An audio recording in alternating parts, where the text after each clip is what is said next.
Like, I had this all figured out. I've had my anxiety under control for a while now.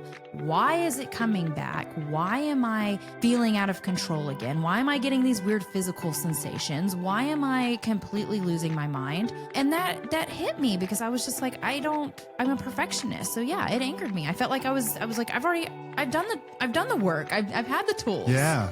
Welcome back.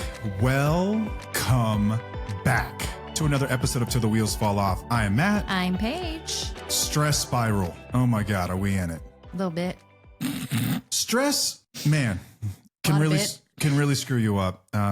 This is a relevant topic, not just for people who have chaotic relationships, but for anyone that's just trying to hold it together. And I feel like this is as fitting, timely an episode as we've ever done because we are both struggling right now. I hate that some people get the impression that we've got everything figured out because we don't. Nope. My God, man. Here in the last month, 2 months, life has just thrown us curveball after curveball, and we respond as best we can. But after some time, you just feel like it's breaking you down. And so stress has absolutely hijacked our brains and our ability to really function, it feels like. And it's gotten overwhelming. We've had some really difficult conversations and some really, really tough days, and you probably have too. So we're going to talk about stress, its effects on the brain, and how to get away from that. What can we do about it? You're probably sitting here nodding your head saying, yeah, I feel that way, but what do we do? We're going to get to that, but we're also going to talk about some of the effects on the brain long term and how stress is really bad for you. I was reading a study earlier, talked about the effects of smoking, diabetes, and stress. Okay, arguably stress is just as bad as these other things, but smoking is probably the worst. I think it takes off on average 6.8 years of your life, but stress does about 3. I mean, 3 years. 3 years taken from your life because of chronic stress. And if you really want to think about it, I think it takes a lot more from your life because honestly, when I'm in stress mode or when I'm like this, I don't remember shit. That's the problem, right? Right. So if you think about it, like it's taken a lot of your life, It takes years, actual physical, like years from your life, but it also takes the enjoyment out of those years that you do have. Right. And you might not even remember those years. So yeah. All right, let's go. All right. Hey, getting it started with SoberLink. If you don't know what SoberLink is by now, what are you doing? SoberLink is our sponsor, and they are the creators of the SoberLink device. It is not just a breathalyzer. I hate even just saying it's just a breathalyzer because it's not. It's so much more than that. It is the ultimate accountability device. If you are someone trying to rebuild trust in a relationship, there is no better way to do that. Change behaviors, 1. 2, SoberLink. If you're really trying to show people around you that you're serious about your drinking, get them on your SoberLink. You can actually sign up contacts. This could be a spouse or partner or supportive friend that understands your sobriety journey, or it could even be your therapist or your sponsor. Whoever you want involved in your accountability circle, SoberLink gives them notifications every time you use the device, and they will know you're doing the deal. That's really, really reassuring for your family members, your friends, whoever it is and who's in your circle rooting with you. They get a notification, hey, so-and-so, free and clear. They know that you're doing the deal. So if you're someone who has said it's going to be different this time, my question is always, well, what makes it different? Let SoberLink make it different. SoberLink can also be really useful if you're someone who is in the midst of a custody battle. If you're not 100% trustworthy or certain about your kids going somewhere where they're going to be safe and they're going to be around a sober adult, SoberLink can give you that peace of mind. It is court admissible in all 50 states and in Canada, trusted by over 200,000 clients. It's considered the gold standard in court. Courts are very familiar with this, judges, lawyers, everyone. You can get these things written into your agreements. So whether you're trying to rebuild trust or you are at the point where you just need to make sure that you've got a safe place for your kids to be, SoberLink can be there for you. They've got a standby team 24 hours a day to review the data as well. Actual humans reviewing the data, not just some machine that interprets it and spits out a result. No, they know the difference between someone who's got on cologne or something like that. They will ask you to retest. They know if there's an anomaly of some kind. You're not going to find any other company that does this. They care. They care about their work. They care about providing the best data possible. The device has military-grade facial recognition technology, so you can also trust the person using that device is supposed to be using that device. You cannot tamper with this thing. You cannot get around it. If you have thought of some creative way you can, guess what? SoberLink's already thought about it. If this sounds like something you might be interested in, head over to soberlink.com/wheels. where you can get 50% off a device. Enter your email address in. They will send you a coupon, a voucher code, and you can get 50% off, which right now is huge. Again, that's soberlink.com/wheels. And thank you to SoberLink. I'm surprised I remembered that, all of that. I know. With my brain, the way it's been this bad. last couple of weeks. Man, I'm just going to be real with everybody. I've been struggling, and I know that Paige has been too. Been under an immense amount of stress. A lot of it's around my career and work and things like that, but it's also this juggling act that we do every single week between being here and providing people content and being the voice for so many people that have felt like they've been silenced for a very, very long time, producing multiple episodes per week, writing, keeping an eye on our community, which we fiercely protect to make sure that remains a safe place, coming up with ideas for content. We have kids that are really involved in activities. We're working 2 or 3 jobs in a given day and trying to be good parents and then trying to find some time for ourselves too. And it's not to complain. Listen, I prayed for problems like this at one time in my life. I'm grateful for the problems I have, but it doesn't mean it's not overwhelming. I know that you feel the same way. Yeah, absolutely. Yeah, it's been crazy. And what's really crazy is that like we went on vacation and then I came home super refreshed and felt really good. And then I was doing okay that week, and then all of a sudden it just like bam hit me. Like, I don't know if it's months of stuff that just hit me or what, but I've just been extremely overwhelmed this week. More overwhelmed than I typically am. And I've had stress moments. We all do. It's part of life. But this one has been really challenging to actually like get out of. I've had a lot of like you said, like I can't remember things. I can't focus. I'm snapping on my family members. I've been crying. Like I would cry randomly, especially yesterday. Like I cried like 3 or 4 times. I don't do that. Like that's not typical for me. But I just know that it's my body telling me that like something has to change. You need to do something within your life that needs to change. Yeah, I've been walking around, but those are your symptoms. Mine have been, I've been walking around literally telling Paige almost on a daily basis, like, I feel like I have early onset dementia or something. Yeah, we're not remembering anything. It's insane. And then the stress of what I'm supposed to do is weighing on me really heavily, but it feels like I'm paralyzed and I can't take action on it, even though I know that's the thing that's going to make some of this fade anyway. But it's just every day feels like absolute survival mode. I haven't felt like this in a very, very long time. You actually called me today worried about my behaviors. Like you're acting like the way that you used to, and it's concerning to me. What was I doing exactly? I can't remember. I can't remember now. You're very short and snippy towards some people or some things. And you like randomly took my car to get it traded in or something. And I thought that was a little weird because it wasn't like sort of like impulsive behavior. It was impulsive. Like. Yes. And those impulsive behaviors, like it's kind of it's not like a trigger, but it's something that I'm aware of. It's something that I think, especially in this area that we work in, I'm very hyper focused. I can recognize things differently than I used to. Some of that's probably like programmed hypervigilance too. Yeah, it is. It's a little bit of that as well. But you were doing something and it just felt really weird. It just felt like, are you okay? Like, what's going on? The answer is no, I'm not okay, by the way. Right. No. And so here's another thing that's really different with this week, and why we're kind of discussing this too, is that within our relationship and our dynamics and how we typically function is that when one person is struggling, the other person typically is not struggling that bad, and they're able to lift the other person up, be there for them, be this like safe space for them, and help them, just let them know that they're okay, or they take on extra. They're able to take on extra kid stuff or house stuff or whatever. This time, we're both like in it. We're both in the pit. We're both struggling. So it's been challenging to have conversations surrounding it because, first of all, we're like really quick to like be angry anyway. Like, so if something is brought up, we're very defensive. Like we're going to be like, we're not as open as we typically would be. You just keep saying we here. I feel like I've been pretty receptive to the critique. Oh, look how mad you are right now. You were like about to press pause and just come after me.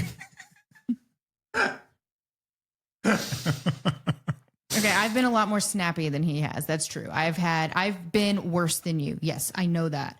It's not a contest. I'm just trying to make a joke. I'm sorry. Failed joke. Sorry. But I feel like it's been complicated and difficult to have conversations surrounding this because we're both struggling and we feel like, oh, I can't give you this information and let you know that I'm struggling because I know that you're struggling. And then I don't want you to have to struggle more if you feel like you need to pick me up or whatnot. But I feel like this is a turn for us. And I think that this is like a lesson for us. Are you listening? I'm absolutely listening. This dog won't sit still. I'm trying to get her to go away. She's like jumping on me. Totally listening. This is what life has been like lately, y'all.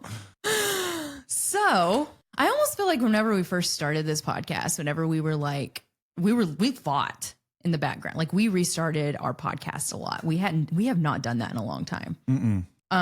Anyway, what was I saying? I don't even remember because I stopped because you were playing with the dog and not listening. I'm talking about just being snippy and how it's been tough because one of us has always been able to pick the other one up. But Okay. So I feel like this is a very good opportunity for us. It's like a level up in whatever it is that we're dealing with because we're having to figure this out. We're having to figure out something new. We're having to like hold space for each other and also know that, you know, the other one can't really pick up the slack that we've been holding. Like we can't pick up, like it's just not possible. Like we have to figure out our own way and we kind of like have to pull up our pants and like get it done, you know, like figure out that we're an adult and we need to figure out what we need to do instead of picking up the slack. Yeah. And I think it's probably relatable for listeners too, because a lot of people are probably in this very situation where you're struggling to pick up all the slack of a partner who's not available, whether that's physically or emotionally, and you're having to do everything and you can't really share your stuff with them because they may not understand or have the EQ to really pick up on what you're getting at as you're having these kinds of conversations, and you just feel alone and you're having to just grind it. I told Paige, like at this point, it feels like the last few reps of a workout or something like that. Like they're going to get done, but they are not going to be pretty. Yeah. You know, we're going to have to get through this the tough way. Sometimes you just have to just gut it out. Yeah. And that's sort of what it feels like. Yeah, it does. But I like I said, I think that this is going to be a good opportunity, a good learning opportunity for both of us because it is different within our relationship. We haven't been here in a long time. I mean, obviously, when you were in active addiction and I was struggling, like I'm sure that this was very common within our relationship. But this is something that's new within the past 12 years at least, you know? I don't remember ever a time in my life being this stressed out or worn out. No, through COVID it worked for sure, but this is something else. This is different. I don't know what it is. I mean, we're figuring it out obviously, but yeah, but I, like you said, I've been I've had a lot of emotions. I had a lot of anger yesterday, like anger, legit anger. And I haven't had that in a long time. And it's hard to release that when you don't know what's coming. Yes, like where it's coming from. And I think it's just the overload. I think it's the overwhelming. It's absolutely what it is. It's just the overload and it's just my anger. And screaming doesn't help me because it actually raises my blood pressure, which makes it worse. It makes me feel worse. Like I get really lightheaded and I'm like, okay, I can't do that. Listening to angry music or whatnot doesn't really help me either. Like it does sometimes, but this time it wasn't. Things were not helping me. So I cried. I think that was a release for me. Emotional windshield wipers. Yes. Yeah. So I think that was it because I was losing my mind on people. I was just so short. Yeah. So if you find yourself, listener, in a situation like this, where you feel like you can't finish a thought, you snap at people for seemingly benign reasons, you forget things as you're doing them, which has been, I think, both of us here lately. Literally forgetting what I was talking about or why I walked in a room or any of those things. You feel numb, but also wired. You're overwhelmed by everyday tasks, stuff that normally doesn't faze you.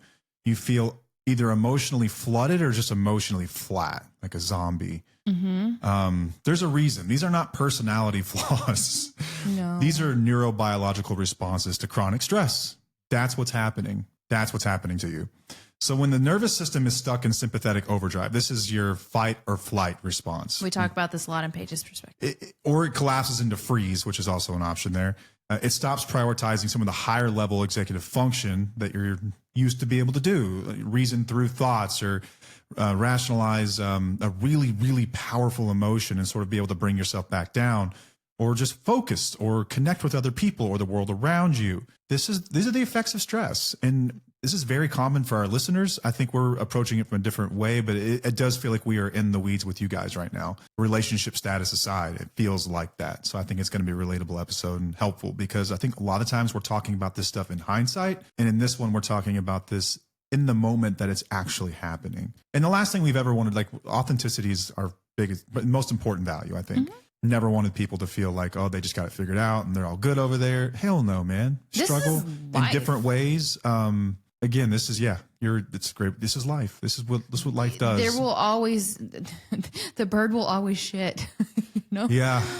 Bird didn't shit on my windshield. The bird just shit. And sometimes it feels like he's just aiming for you day in, day out, Yeah. So it feels like your body's in overdrive, but your mind is still buffering, sort of.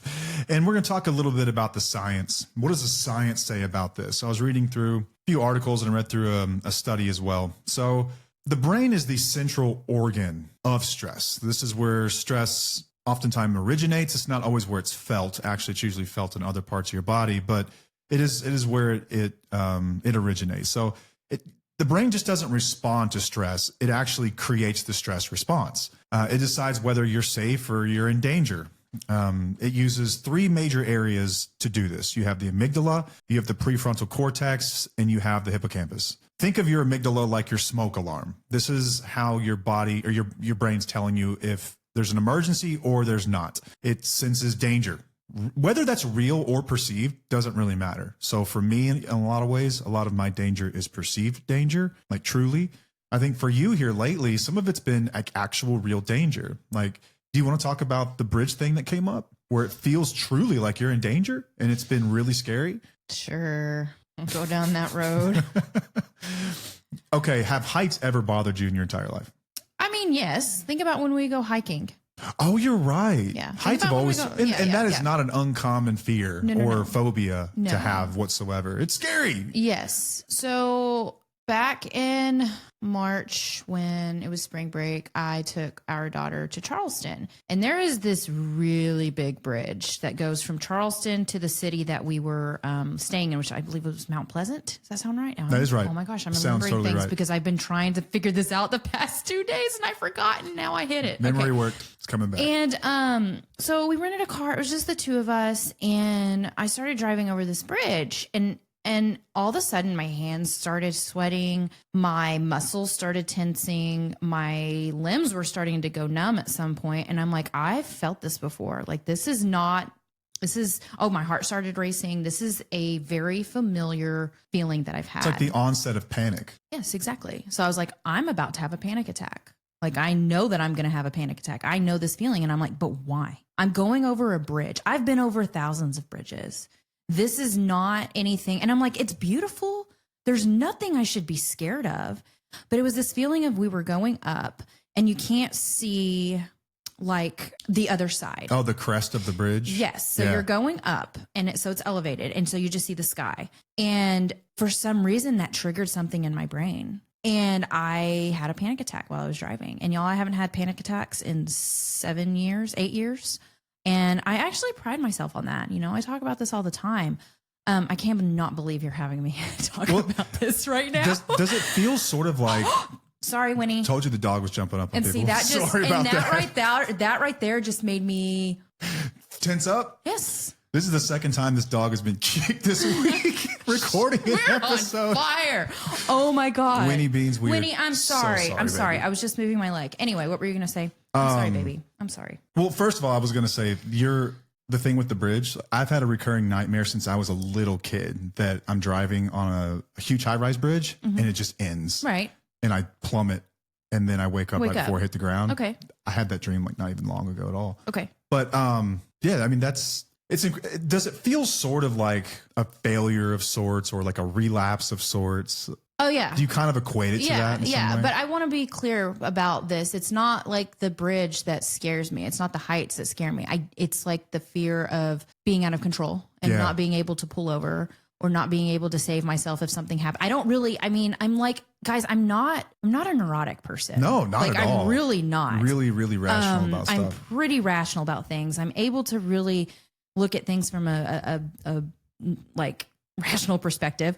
And so this really weirded me out. And so when it happened, and like you said, I felt really angry at myself. Like I felt like I had this all figured out. I've had my anxiety under control for a while now. why is it coming back? Why am I feeling out of control again? Why am I getting these weird physical sensations? Why am I completely losing my mind? And that hit me because I was just like, I'm a perfectionist. So yeah, it anchored me. I felt like I was like, I've done the work. I've had the tools. Yeah. And I mean, you're so good at being even able to walk others through that kind of stuff, others through that sort of thing. Absolutely. I think at the point of the episode, it's stress. And I am absolutely convinced, you can't change my mind on this, that chronic stress is what led to this. Because never in our lives, since we've both been through, whether it's recovery or for you, it's been through recovery from panic disorder and the trauma of being with me when I was in active addiction, we've never had more on our plates than we do right now. Yes. And also the microscope of being exposed and having our lives out there being and very vulnerable, sort of like being very vulnerable and like just very, like we have no secrets. Like there's no way I could ever pretend to be something else or someone else. Like it's out there, for everyone. Right. But I've kept this a secret for a while. And you kind of feel naked with that. And I think it's just a culmination of all this stuff and all these new responsibilities. And I think that it's this massive change we've kind of undergone. I think so too. And I did have things like this. I remember whenever I first started having my panic attacks back in 2017, I believe it was. A lot of it happened while I was driving. Like it's a similar experience of what happened back then, except this is like brought on by stress and not brought on by the fact that I held stuff together for a long time. Like I'm just really overwhelmed. Yeah. Like extremely overwhelmed, and my coping mechanisms aren't really working. But I think that, and thank you for talking about this because I wasn't sure if you were going to slap me when I brought it up or not. But I think it's so relatable because so many people feel like they've got it figured out. They feel like they've crossed the bridge to the happy side, and then something will happen and it draws you back to those old behaviors. Like we talked about Jill and Mitch's story just recently. Yep. And I'm sure that she felt very similar. Yep. I know a lot of people have these emotional lapses. I've heard people in recovery, whether it was an actual like drug or alcohol relapse or a behavioral relapse where you that's how I feel here lately. Almost like I'm having a behavioral relapse where I'm just so overwhelmed. And I haven't had any desire to use or put something in my body to stop the stress or the anxiety that I feel. I told you today, I wish something would fall from space and put me in a coma for about a month so I could just gather my shit and, put me under a rock. Yeah. Like, I just want to go under, that feeling where you just want to sleep forever and let the world just pass by and nobody needs you. Yeah. Nobody wants anything from you. You just want but it doesn't work that way. But I feel like we all get to that point but it's temporary, right? It's not like it's not forever. And we know this is temporary as long as we make some changes. Absolutely. And I do think that you don't give yourself enough credit for how well you have handled the massive amount of stuff that you have on your plate, as well as dealing with the emotions of, oh man, like I'm supposed to be the guru. I'm supposed to be we are still very educated on this stuff and we have great tools and we can help people, but it sucks feeling like, oh, damn it, man, I thought I was perfect and I'm not. Well, honestly, no, I feel like a hypocrite, and that's not hypocritical. You know how I feel, how I do. Like this is my perfectionist coming out and it's my all or nothing. It's which I have been honest since the beginning that's something that I struggle with. And I've been struggling with it for like our entire healing process. It takes a long time to unlearn things. Yeah. It's not just about learning things, it's about unlearning things. And so I'm having to look at this as an experience of like, okay, I'm going to get through this. I'm unlearning some things still. And this is just going to be life. Like my brain has been wired with anxiety. Like once you have panic disorder, it's kind of hard to get rid of for the rest of your life. It lingers in there. Those pathways are still around. I don't take medication. Like I don't want to take medication unless I absolutely have to, for a tool or something like that.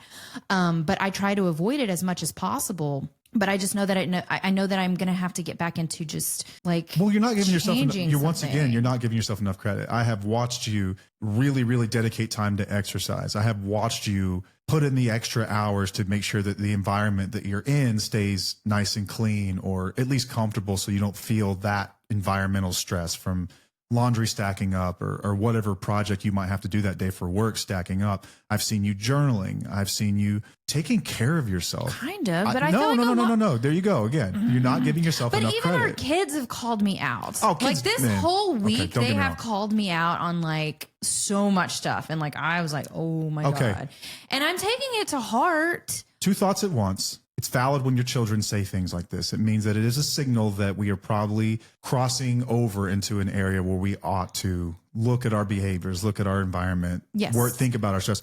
The other side of that coin, easy for them to say, okay? Easy for them to say. I was a kid once, and I used to shoot digs at my parents just to fucking get a rise out of them. I know. Because it was like, ooh, I'm going to get you. I'm going to play the hypocrite game. I'm going to play the whataboutisms. You over here saying something to me, guess what? It's easy for, okay, listen, and it's our job to make sure that stuff doesn't happen to them. Don't get me wrong, but two thoughts at once here as well. Yeah. They're at the age now where they're going to start in with this kind of shit. Yeah. You know what I mean? Yeah. Yeah. And I think that also another problem with it is that I'm fighting it more than accepting it. Word. You know what I mean? Yeah. Like trying to change it. Yep. Trying to say like, you know, not allowing yourself to not feel allowing myself. And I think that's why I got angry. I think that's why I finally cried, because I was at a point a couple weeks ago, I guess, or months ago, where I was just numb and I couldn't do anything. I didn't feel anything. I think, there's stages to it. And then finally my body was like, oh, we're releasing it. And I think that that's why I'm towards the end of it. And now I'm talking about it more, which also helps as well. Yeah. But I fight my stuff all the time. Like I fight my feelings a lot. I really do. Like I know I tell people and I encourage people, feel the feels, but I always try to change them, I guess, Right. But I know better. Yeah. But it's like, man. It's like, you know what I'm talking about? I'm just as guilty of this. Yeah. For a lot of people in my life, I'm like the person they will go to for advice and things like that. Mm-hmm. And I think at some point you can almost convince yourself that you don't need anybody. Mm-hmm. And this last week, I just haven't shared what I've been feeling with anyone. Yeah. Not even me. I didn't hit my sponsor up, which I probably should have called him, man. Should have hit up Scott. I haven't talked about this with you. At work, the people that are there to support me, I haven't shared it with them because I feel like if I let them know that I'm struggling, then it scares them and I'm supposed to be the strong one. Felt that. And if I show weakness, quote unquote, which is a ridiculous way to put it, but if I show weakness, then it's going to scare them and they're going to lose faith in me, which is really about my ego more than it is anything. If you really think about it, I don't want to talk about the ego talk. It really annoys me. I don't think it's just ego. For me, That's I think ridiculous. it's about pride. It's pride. It's that's what it is for me. It's like pride. It's like I'm supposed to be the one with the answers. I'm not supposed to be the one struggling. And so I think it's hard for me to talk about this stuff whenever shit gets real tough. But it helps, man. It really does. It helps. But back to what's going on in the brain. I think this is an overactive stress response in your amygdala. And that's what it is. It's fight or flight. It's that freeze panic feeling. This is your brain's smoke alarm saying danger, danger, danger. Perceived or not, it's just as real to the person who's experiencing it. Right. And I went through, just as much of that this last week where stuff that shouldn't get under my skin is getting under my skin. Whenever I get really wrapped around the axle, I will literally be in my car having conversations with the scenario that hasn't happened yet. Yeah. That's how crazy I am. That's not crazy. That's normal. Everyone does this. Okay, I'm not alone on this. Good. All Not at right. all. They say that pain shared is pain halved. Well, we're sharing it with thousands, so maybe it'll just be a fraction of what it was when we're done with this. I can only hope. But you've also, so back to the parts of your brain that are really affected. We talked about the prefrontal cortex. This is like your brain's, it's like the CEO of your brain. This is the wise advisor. This is what helps you plan, focus, and regulate your responses. This gets overwhelmed as well. Your hippocampus. Dude, mine's not working at all. And then the hippocampus, which is like your brain's librarian. This is where all your memories are stored. too. It helps you organize your memories. It helps you distinguish between past and present. And all of these things are affected by chronic stress.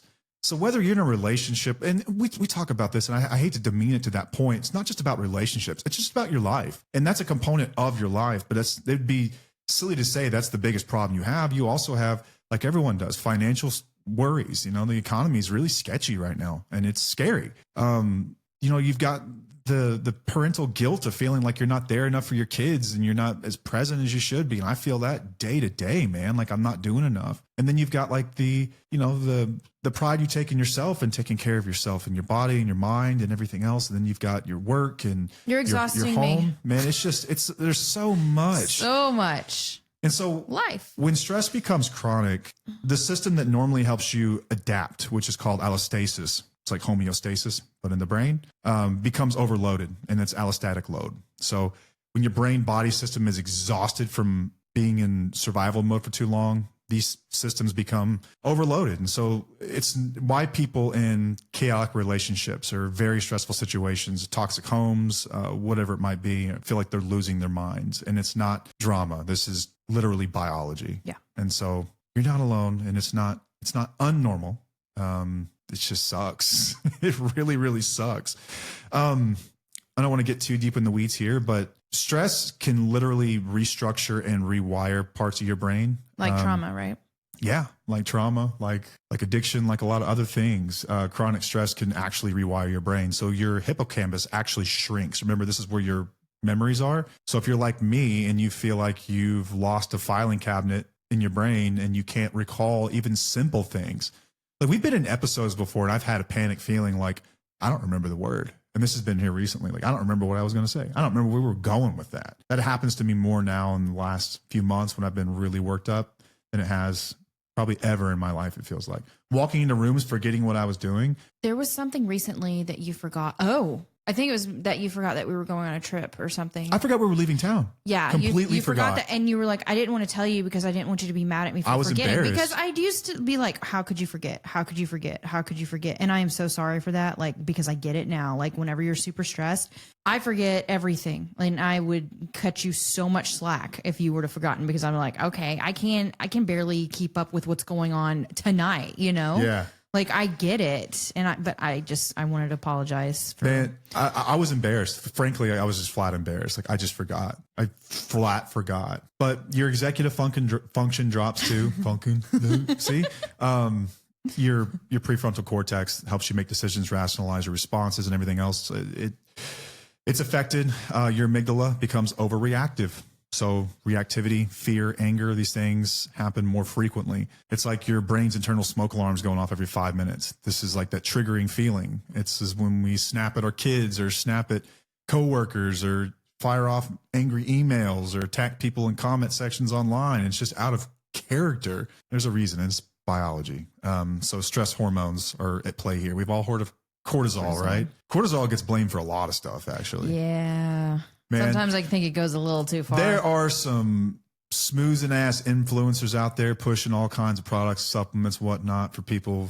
Cortisol. Just do your research is all I'm going to say before you buy something off TikTok shop. But to put it simply, when you're stressed, your body releases hormones like cortisol, like glutamate. And then there's one called glutamator. Let me find it.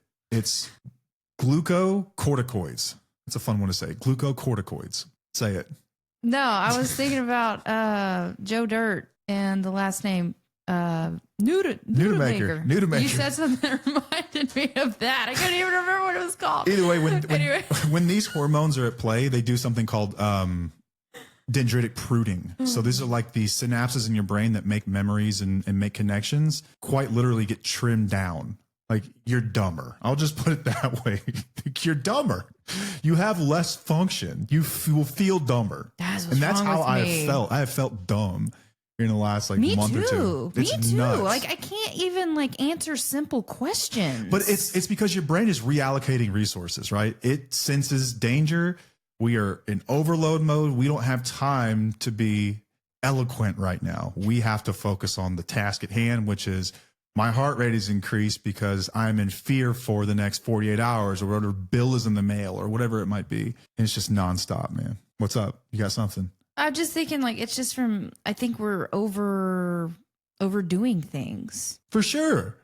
Yeah. We have fewer synapses available and we're overloading the ones that we do have. What's more, okay, but and this can't, okay, you can actually long term, chronic stress can actually affect this stuff, to the point where you will feel like this for quite some time. You might even be a little dumber for quite some time. But what we've talked about, the brain is an amazing thing and it can rewire itself and you can rewire it back the right way. But part of that is getting to safety, which we will touch on in just a moment. Okay. Is there anything else on the science of this that you're interested in and you want me to just move on? No, just keep going. Okay. Working memory. This is like RAM in a computer. You ever seen the RAM, random access memory? Yes. This is like your brain's short-term memory function where this is like when you walk into the room and you forget why you were in here. It's like how your brain can sort of temporarily store things and then recall it while you make decisions. This area of your brain is affected under acute stress. It impairs your ability to recall. Like this is the memory portion of it. Okay. I think that I've read about the effect, like postpartum mom brain. Oh yeah, that's a thing. You know what I mean? Oh, yeah. And I think so. Some of this is at play. There's some other hormonal factors, but I think part of it's just being stressed F out too. Taking care of a young child is very stressful. It's a lot. Well, yeah, and that's you're responsible for. If Yeah, it lives and or so dies. you find yourself forgetting names, conversations while you walked into a room. You can't organize or finish tasks. You just feel lost, feel completely lost, and part of that is because your working memory has been reduced. There are just fewer synapses available. The prefrontal cortex is struggling here.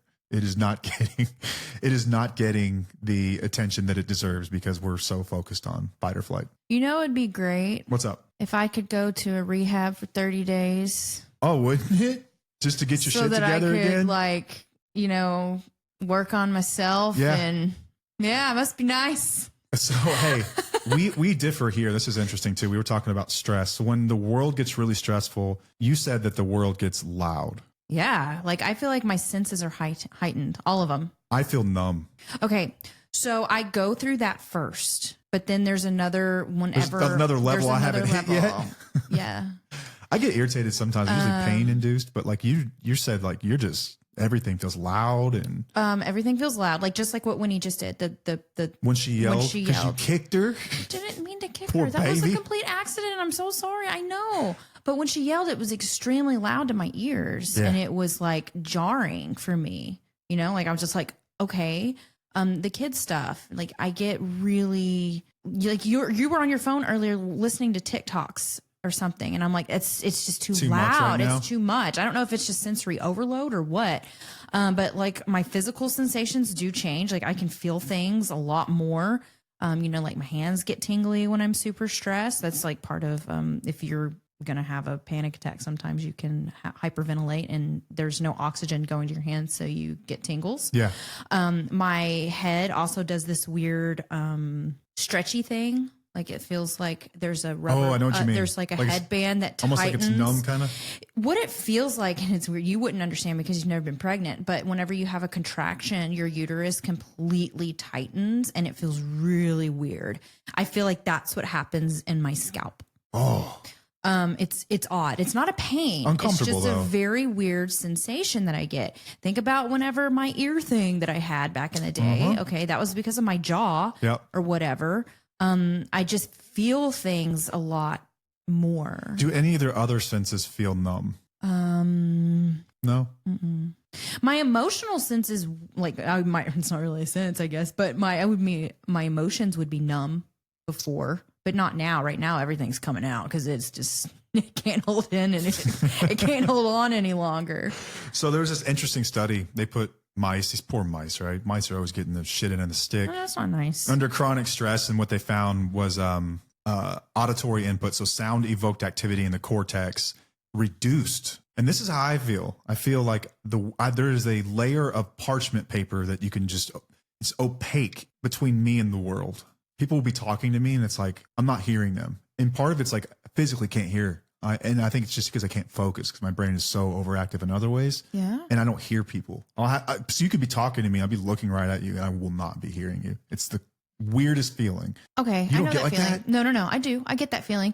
Typically it happens though whenever my brain is just completely I'm trying to survive. Like That's literally what it is. Your brain I'm is just focusing on surviving. So I'm focusing just on myself. And then I can't hear what's going on. That is literally what's happening. Your Okay. brain is diverting attention away okay. on other areas. Right. So that happens whenever In your survival when I'm in systems. panic mode, for sure. Okay.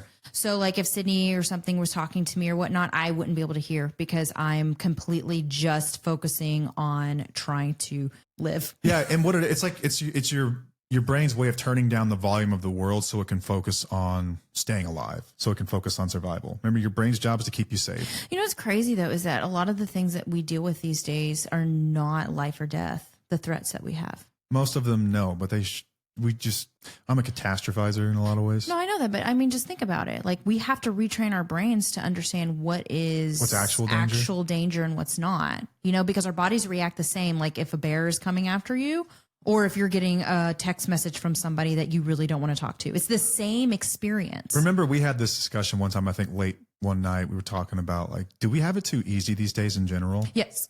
What we've talked about that. Mm-hmm. You know what I mean? Like, have sorry. we reached a point where life has become so convenient that we've forgotten like what adversity was like 50 years ago, 60 years ago? But we have too much on our plate now than what we had back in the day. That's the catch-22 of like technology. Life was everything. actually simpler in a way because you didn't have all of this extra noise. You didn't have all the stuff that we do.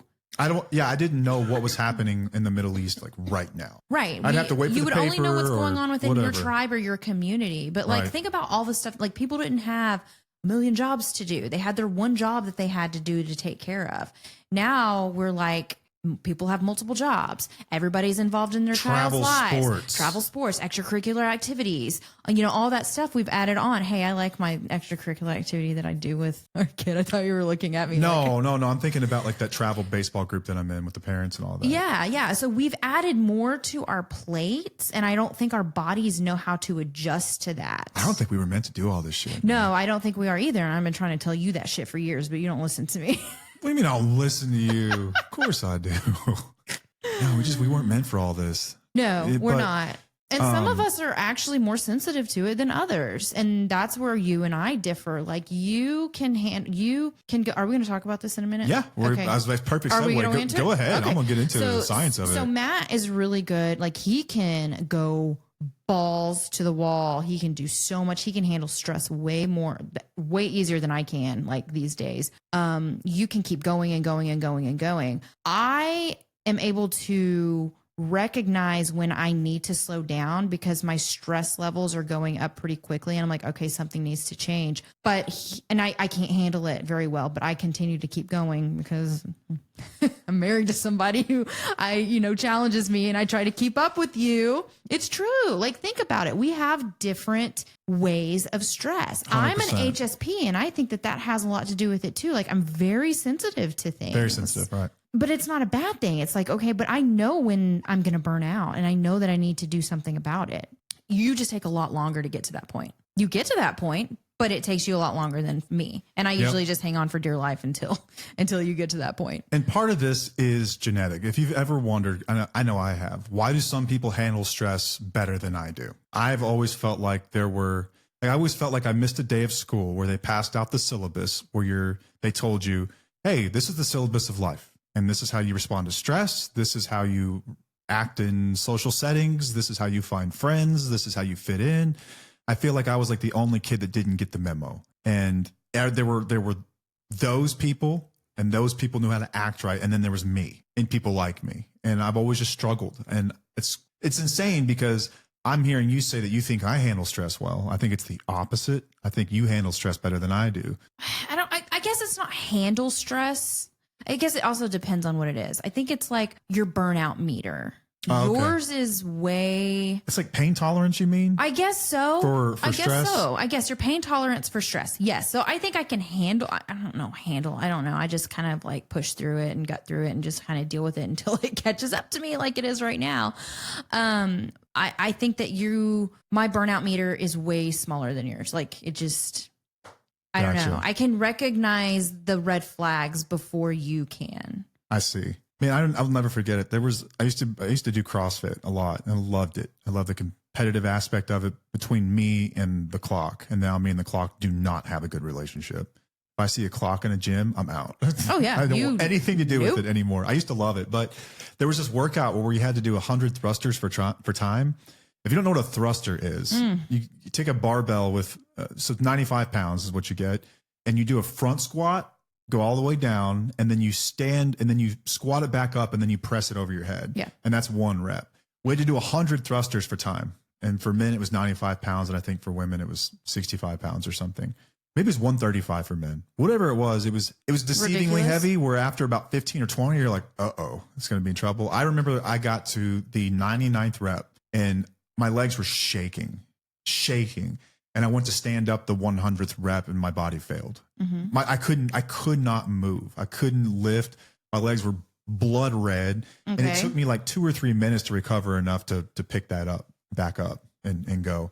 And that's in my mind the limit that I take myself to when there's stress or anything else. Like Until you can not take it anymore. Exactly. Until you fail, like completely shut down, which is probably not healthy. I don't think it is. Understandably. I feel like I would rather. Yeah. I'm really big on pushing through, getting out of your comfort zone and stuff. But I also feel like it's important for us to listen to the things that might be stressing us out and seeing what we need to do before it gets too bad. That sounds way better. Because honestly, I let it get too bad. I did. I allowed it to get too bad. If I would have listened to my gut the first time and actually made changes, I wouldn't be where I'm at right now. I would have shifted.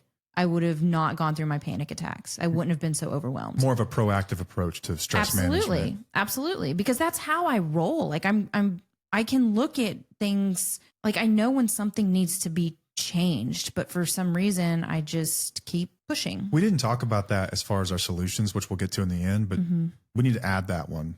Take a proactive approach to stress management. I think hopefully it's a given in all this, but yeah, I think it's a really wise solution for all this too. But there are some people that are just wired and set up by their very nature to handle stress better than others. We have what are called CB1 receptors in our brain. It's part of your endocannabinoid system. Yes, like that cannabinoid, like the one that you hear about, cannabis. Yeah, we have receptors in our brain for this stuff. They help regulate how the brain responds to stress. They're found in the support cells of your brain. And so there are people who have more CB1 receptors, and they show greater resilience to stress. Those with fewer, and that can be due to trauma, genetics, or your environment, may feel more reactive or fragile when it comes to stress. So what improves CB1 function? Things like exercise. Okay. Antidepressants have been shown to help here. Okay. We don't talk too much medicine on the show because we're not physicians, we're not therapists. But I've heard that exercise is actually better than an antidepressant these days. So, but I don't know. There's also novel positive stress. I think we've talked about ice baths. Yeah, or cold plunges. Cold plunges. Because we've done it before. But those things, or learning a new skill. So doing something hard. Okay, but I've had a lot of exposure therapy for myself pretty much the past couple years doing this. Okay. Yeah. Yes. I have gotten out of my comfort zone a lot with a lot of things within TUFO and just in life in general. And that's supposed to be positive stuff, but I almost feel like I overdid it.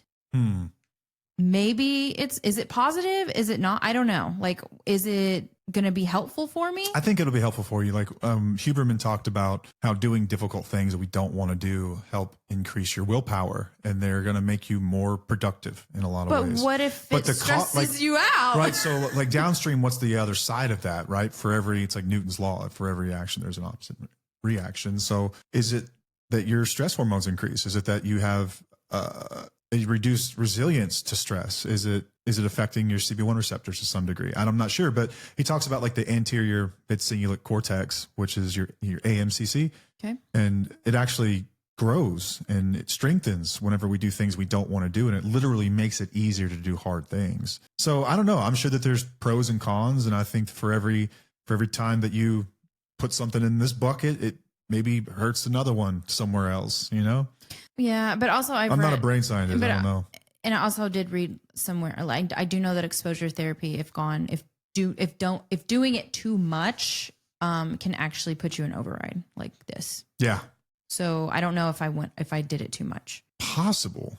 But what is for sure we do know is that some people's nervous systems have like a scaffolding that helps support them that you may not have, and this is just luck of the draw when it comes to genetics and heritability. And some other people had chaos as well. Some other people grew up in situations that were really difficult. Some people have been in really difficult relationships. They've battled chaos in a relationship, or they've battled addiction. So if stress hits you harder, what I'm trying to say, it doesn't mean that you're weaker. It does not. It just means your body's a lot of times it's been through more. We know that's true. So I want you to remember that. That doesn't mean that you're weaker by any means.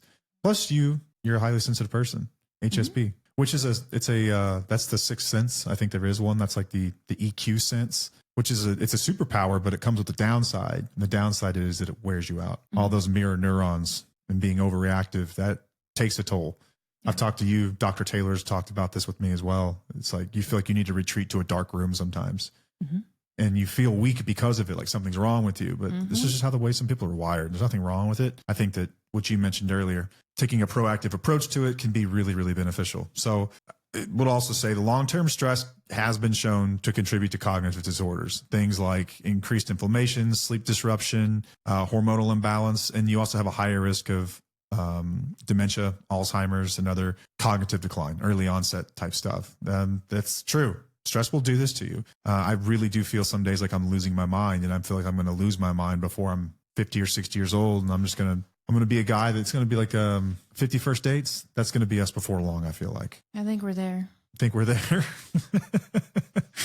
But how can we reverse this damage? I think that's kind of where we're at now. Is what can we actually do about this? We've talked about, and I hope if anything from this episode, you just realize that you're not alone here. And there's actually stuff going on within your brain, but what can we actually do about it? I think that's where we go from here. And I loved your approach to like taking a proactive look at stress. And when you start to see those signals, don't be like me and just go harder. I think that there's a time and a place for that, but I don't think it's all the time, which is what I do. It's always everything. Doesn't matter what it is.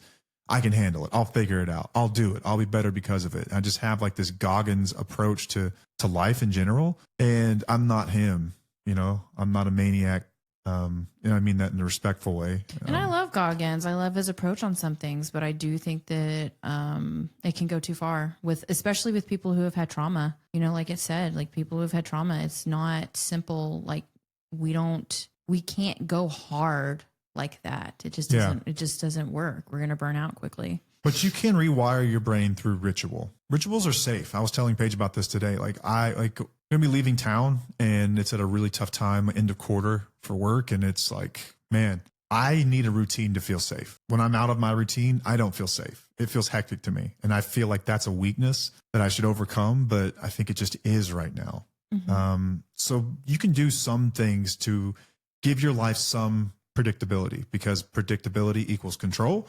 Control equals safety. That's what we're all really doing when we're trying to seek control. It helps us feel safe. That's why we preach self-care constantly too, because it's something you can control. Yeah.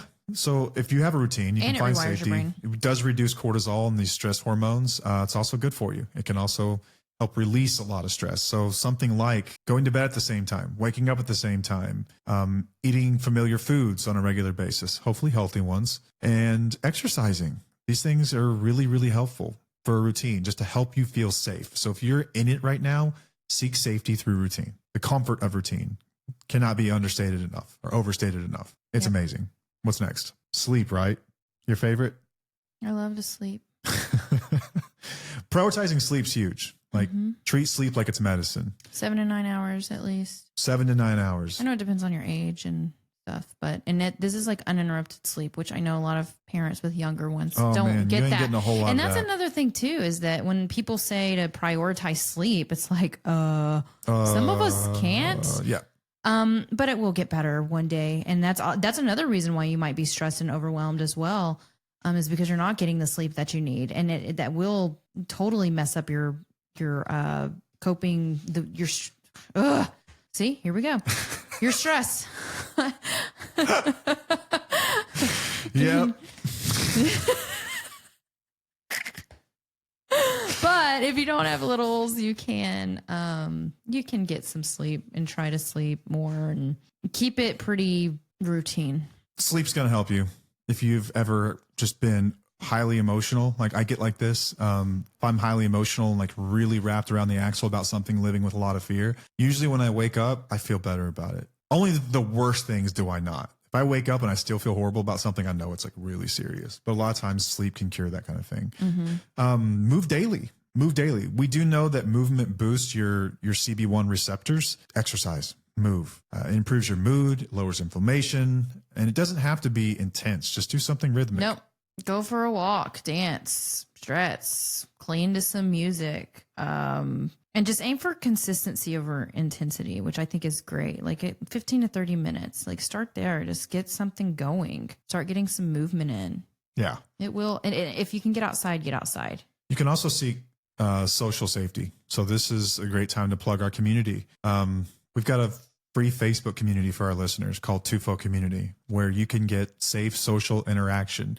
Yeah, it's online, but it doesn't always have to be that way. We have wheelies who fly around the world and meet up with each other. We have some that are local and they'll just get coffee or they'll get lunch and they'll just catch up because safe people get it. It's really hard to talk Also to the just calls. everyone else about this. Yeah, we've got, and if you I don't know can't, if you mentioned that, but yeah, we got have free community calls on there too. These Member happen led. several times a week. How many calls now are there?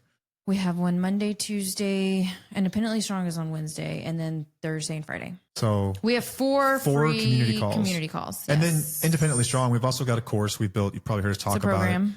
Sorry, you got to give it from course. It's not a course, you're right? It's a program. It's a program. It's a way of life. If you've ever felt lost, it helps you reclaim yourself. It helps you find yourself again, find your identity, regain your agency.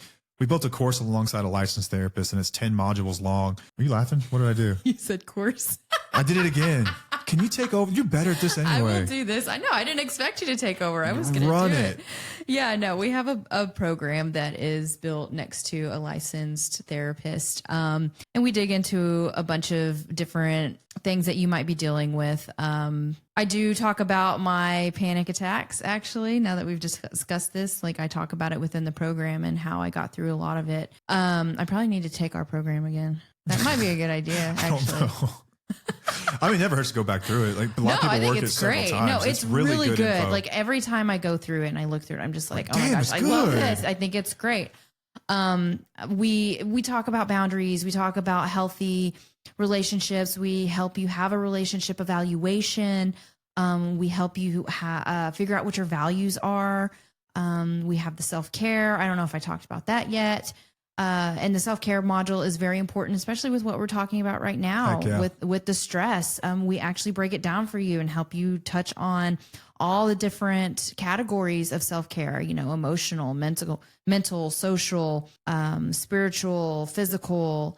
I don't think I have environmental in there, but I would like to add that. I do need to make some changes within the program at some point. A nesting module. Somewhere soon. Nesting module. Yeah. What is that? Your environment, like your nest. Oh, man. not module. It's just a category. Gotcha. Yeah. And we just help you, gain your confidence back, help you trust your instincts and make decisions that align with your values. And it brings you clarity. And you get to connect with a lot of people that are going through similar things. Like it's been pretty powerful for a lot of people to connect that are going through it. Because they have experience in areas that I necessarily don't, and they're able to actually discuss that and get tips and advice and like, hey, this is what I did here. This is what, maybe you could try this, or just being there to listen and feel validated. Our mission is to validate, educate, empower, and help you on your own recovery journey. But yeah, you can go to independentlystrong.com and get 75% off using the code Wheelies75. Love it. Did I miss anything? I'm sorry. That was a ramble. No, that was perfect. Perfect. So yeah, if you're seeking some social safety, it's a good way to do it, to build your community out, to get around people who are safe. We mentioned pain shared is pain halved, right? It feels really good to be able to share pain and to borrow calm from other people. Feels really, really good to be able to do that. Mm-hmm. A limiting input. This is where I suck the most. I'm bad at organizing. I do use my reminders. Like if you guys, you're really good at that. If you guys don't, like in your phone, if you've got an iPhone, I'm sure that Android's got something just like this. I just hold down the side button and I say, remind me to do XYZ at 8 p.m. or 7 a.m. the next morning, whatever it is. Any given day, I'm going to have 5 to 6 reminders in my phone. I have pawned off my brain's short-term memory, its random access memory, its running memory onto my phone. It cannot handle it right now. My brain just can't. And these help me quite a bit, recall things. It makes me, there have been so many times I would have forgotten something really important, like being there for a kid's program or a lesson that they had and I had to take them to, if not for that. Yeah. Why'd you say it like that? Because I'm eating my words here. I've typically been a go with the flow type of person, to where I'm just like, I don't want to make lists. I don't want to have reminders. I don't like color code everything or anything like that. I just kind of like, it's almost like a one day at a time type of situation that I do. Why can't you be both? Well, I'm learning that I need lists, and I need to like probably write out lists, just simple lists. It's like I need to do this today, like a to-do list. And that's what I need. I do use our calendar. We share that. That's been very, very helpful. I live off that thing. And then if I have a reminder where I need to remind myself of something, I text it to myself. So what I learned is that since I was a go with the flow type person, I probably just didn't have as much on my plate. So it was easier for me to do that. And now I'm like so overwhelmed with having so much to do that I really do need to be more organized in that area. Yeah, with the chaos of life. And I think that that's going to help me with the stress that I've had as well, is like really trying to find some type of structure or routine for myself, like waking up in the mornings at a decent time, not scrolling on my phone first, cleaning up my environment before I do anything else. And then getting to work, but not spending too much time on that stuff. Yeah. And then if I have time to get my exercise in, I can do that, which I need to like prioritize. My self-care. Right, but I think that that's what's really been kind of throwing me off, is that I haven't had much structure or routine for myself. Yeah, it requires flexibility and it requires regiment as well. It's tough. So I think it's not all or nothing. And right. And that's the thing, is that it's not rigid. Like I will have a structure or routine that doesn't have to necessarily be exactly what I say. Yeah, like you may not get 6 workouts in. Right. But I might not get 4. into it. Right. But I'll at least do what I need. I know I need to prioritize. I at least need to get my priorities done. Right. And then not beat myself up if I don't get something done. Yeah. But those checklists and things like that help offload mental clutter that like I just don't have the capacity for right now. Right now, though, I don't have the capacity to really make a to-do list. Like I was packing. That's the thing. I was packing my bag today, and I was about to pack my bag, and I was like, I don't even have the mental capacity to think about what I need to pack. I don't even want to think about that. I don't want to think. I don't want to think. Can I just? I know. I'm like, can we just go shopping? But even then, that's too much to add to my plate, because I'm going to be so busy this week with what we're doing. By the way, this is coming out while we're out of town, so we'll probably be in a completely different headspace. When this comes out, I'm gonna be wearing Walmart flip-flops, Walmart underwear, Walmart shorts. So that's what you're doing. You decided that you're gonna pack a small bag. There's a washer and dryer there. If you need to do that, and you'll figure it out, and that's fine. I can't do that right now. I can't. I don't have time to do that. You can. I will not. So I actually have to think, and I don't want to think. Like, I don't want to think. I literally want to sit. I've been watching that Netflix show, that documentary. Like when I get like this, Over the Titan. Yeah, it's really interesting. Y'all haven't seen the story about the submarine that imploded actually? Yes. It's wild. Yeah. There's one on Netflix, and then there's one on Discover, and I already watched the Netflix one. I'm watching the Discover one, but there are days where I'm just like, I just want to binge watch, and I want to numb, and I don't want to think, and I don't want anyone to bother me, and I just don't want to do anything. And that sucks. I can't do that. That's not like... Even when I do that, I beat my own ass that I did that instead of being productive. Even I do though it productivity on Sundays. Kills me.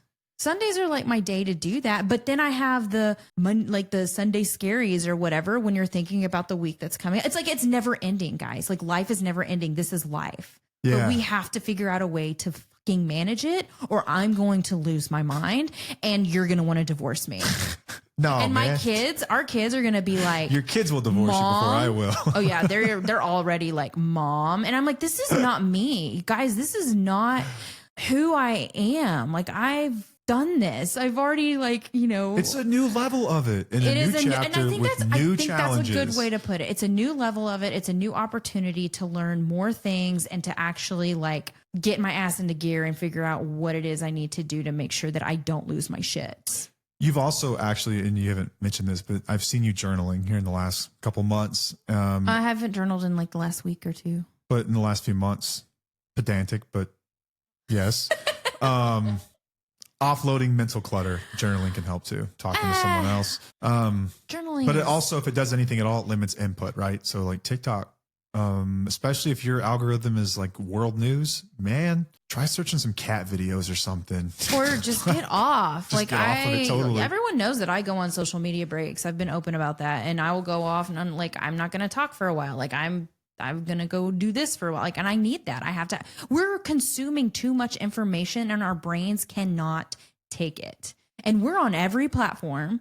We have all the stuff, so then we have to think about content to put out there, which is a lot. So we have to think about content to put out there, and then we have to think about content to record, If you're I have to do it twice a week, and then calls to topics because I have to come up with topics. So think about that. That's just a lot of mental. If you're a social media manager out there who can read minds, hit us up. info@twofocouple.com.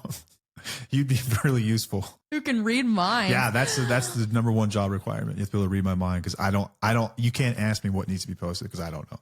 That's too much. I can't handle that. That's what I'm trying to tell you. I'm like, I don't have it. I don't have the mental capacity to think of things. It sucks. I know. Like, I'm glad that you came up with this topic. Like, I've been coming up with topics for the past few months.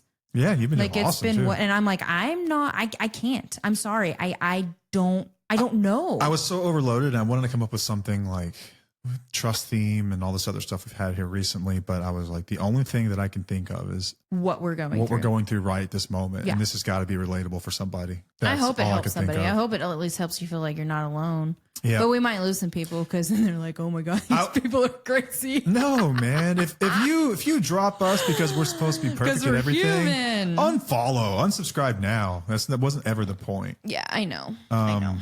But I think you also have to shift the narrative. And this is maybe a message not just for listeners, but maybe for the person sitting right next to me, that you're not bad at life, that you're doing life right now with a very fried system. And this is not only because of everything we have going on, but everything that we've been through as well. It's all part of it. So, and start talking to yourself like someone you're responsible for caring for. How would you talk to a friend that was going through it? You know, I recorded my Page's perspective before this. That's going to be released after this, and it came at perfect timing. And I didn't know that we were going to do this, but it was actually something that I needed to hear myself about. And that's a lot of things that I do. I'm like, I need to hear this myself. I think that's important. But it's really just letting everyone know that you're going to be okay. And this is all temporary, and we don't have to have it all figured out. And we all relapse on I don't even want to call it a relapse. I think that's a little crazy. I think that this is just life in general. It's just the ebbs and flows of life. It's just a different layer. But comes in, comes out. If you're feeling a lot of the feels that we're feeling, then this next Page's perspective that's going to come out after this is going to be for you. It's very short. Like, I think I kept it under 10 minutes. So, but it's a very good pick me up for you, because it honestly, for me, like, it was very therapeutic to put together because it's something that I needed specifically. And if we have any experience in our lives, I've said this before, is that we have survived 100% of our hardest days. I say that in my because we are here right now listening to this and talking about this, and the fog will lift. Mm-hmm. There will be brighter days ahead. Mm-hmm. We'll get through this together. We're not doing great right now. We're just doing real right now with you guys. And that's just the reality of life. Everyone, even people you think have it figured out, don't. Life happens. Life happens to everyone. Is why don't follow influencers, by the way, because that shit is fake. Absolutely true. And you know, like Chris Williamson, I love him for his authenticity and his openness. Talks about his struggles and everything. He talks about his struggles, and I'm like, oh my God, like, you're my people. Like, I love that you know that you don't have it together. And I've always felt vulnerable with things that I share, you know, but then I also have that other side of me where I'm like, oh my gosh, I should know better. I know things. But what I love about Chris Williamson is that he does this it's his newsletter every week. I believe you subscribe to it, and I see it sometimes. It's like what I've learned. Yeah, this week I learned something. This week I learned something, and here's what's new, and here's what I've learned. And I just love that, because it's like, you don't have it all together, and you're human, and I can feel like I can connect to you more based on that. Yeah, if we've made any error in this show at all, it's too much education, because if we're providing education, that means that we're teachers, but we're students. We're just students. But I think that's with everybody. Who maybe have taken the course twice because we failed it the first time. We just know a little more. Like, we're that kid in class. It's like, we got held back in third grade. That's how I think of myself. Yeah, I don't think so. I think we're not experts in the sense that we're perfect. Not at all. But I don't think anybody is. Learning with us in a lot of ways. We're just sharing things we've learned, but we're still learning. We will forever be students of life. We all are. I remember I had talked to my therapist about some things, and I was like, you know, I have a problem with practicing what I preach. And she's like, me too. Like, this is like, you know, this is what we do. We can sit here and we can tell you things all day long. But sometimes it's hard for you to take your own advice. And I think we all struggle with that. I think we all do that. I think it's just human nature. And I don't remember what I was going with that. There goes that stress. Prefrontal cortex just said good night. I'm telling you, like, it is wild. This is wild. That thing just walked off in the middle of a sentence. You know what's going to happen, though? And I'm going to warn you about this. And you're going to probably be like, oh, my God, get your shit together. But I'm going to sleep a lot once my body gets out of this. We got a road trip tomorrow. You can sleep. I don't think it's going to happen until the kids go to camp. Okay. I've got too much for a month. There's too much going on. But it's very similar to like the cocoon phase and stuff like that we've discussed. Yep. Is that sometimes you get to this point, like my body's going to shut down for a couple of days. Just going to cocoon for a little bit. I know it will. It will. Amazing butterfly. It will. And you know what? I'm not going to beat myself up over it because I know that it's going to come. I know it will because I've been so stressed. If there were you're going to do it too. You just don't know it. There were a contest for someone that cannot enjoy and relax, like when they have time off, I would win that contest. Mm-hmm. If there were a contest for who can be the most critical toward themselves, I think you would win that contest. 100%. And then these people get married somehow. I don't know how that happens, but here we are. We are so different. Yeah, it is really weird. But I would love if you were kind to yourself and gave yourself a little more credit through this. You would love if I was kinder to you as well. And the children. I'm not even thinking about that. Be nice to the kids. You don't care about me. Just be nice to the kids, man. And the dog. This poor dog's been kicked twice this week, bro. Kicking my dog over here. I didn't mean to, and you know it. She's okay. I'm still her human. Don't even. Anyway, I just want you guys to know that we're in it with you. We're not always just your guides through it. We're like with you in this thing as we navigate life in different stages of life, but it never really stops. The learning never really stops. The lessons or the opportunities to learn difficult lessons never stop. Life will find a new way to throw something at you. And as difficult as things can feel right now, the fog will lift and it will get better. We will all get through this and we will do it with you together. We're going through it too. I hope this is relatable, trying to be as open and vulnerable as possible. We are not perfect by any means. We're human. We're fallible. We make mistakes and we learn from them and we move on. And that's what makes us awesome. Not the fact that we don't make mistakes at all.